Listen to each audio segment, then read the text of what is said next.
Sanjay Jha, when Congress leaders say that the rules that apply to traditional media must also apply to new media, there must be someone who's doing the role of filtration, right?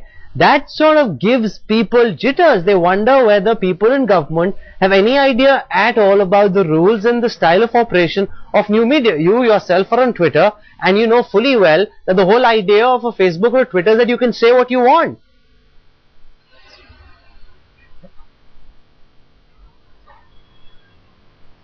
Sure, Rahul, I'll agree with the fact that, there's no denying that social networking sites have indeed been revolutionary. I think that's unanimous in terms of acceptance.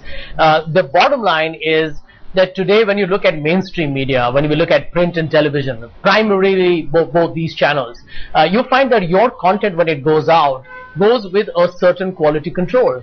Now the problem that you have with social media, and this is not across the board, I want to clarify, this is with a very small segment, but as we all recognize, it's a small segment that really can tomorrow become a very dangerous form of violence or some kind of rumor mongering that can have its own repercussions. I remember recently when one of the union ministers was attacked or physically assaulted in Delhi, there were rumors in Mumbai that a certain community was being targeted by the gentleman's party, and for a moment there was a lot of panic. So there is a lot of susceptibility that we all recognize that Twitter or Facebook can create, and the bottom line is these companies themselves at this point of time are being questioned on their hacking of their own database, how they sell their own property that they possess in terms of personal information of yours and mine. So there are moral and ethical questions which are yet in a process of transition. Okay, let's not forget that even the social networking phenomenon is a process of transition.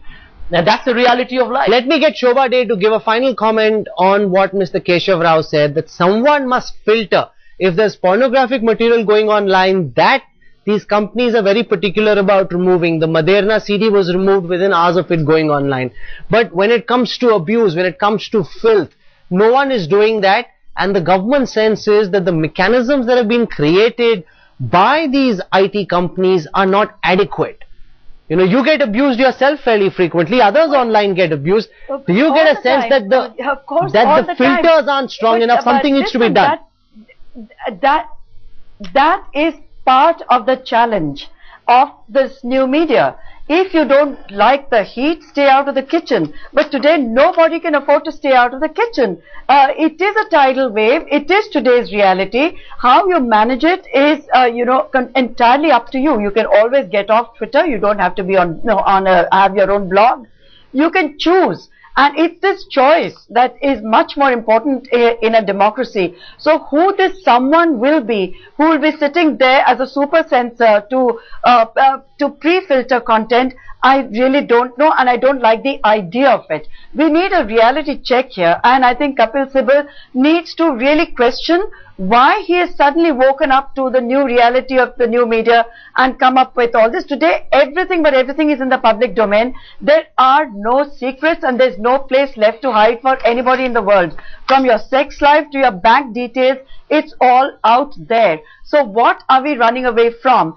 And also there are enough intelligent people out there on these sites who know what they can take seriously and what they can completely discard as total rubbish. Okay. So unless we allow people the freedom to make that decision, we cannot talk about a democratic process. We really cannot talk about freedom. I'd let that be the last word on this heated debate. People who violate IT laws must be prosecuted, must be punished. That's the way to go. Stringent action should be taken. Our government should enhance its own mechanisms, but to demand pre-censorship is a simply absurd idea. The government has no idea what it's talking about. Karnika Seth, Kabir Bedi, Sanjay Jha, Keshav Rao, Shobha Dey and Subimal Bhattacharya for joining me on this very crucial debate tonight. Thank you very much.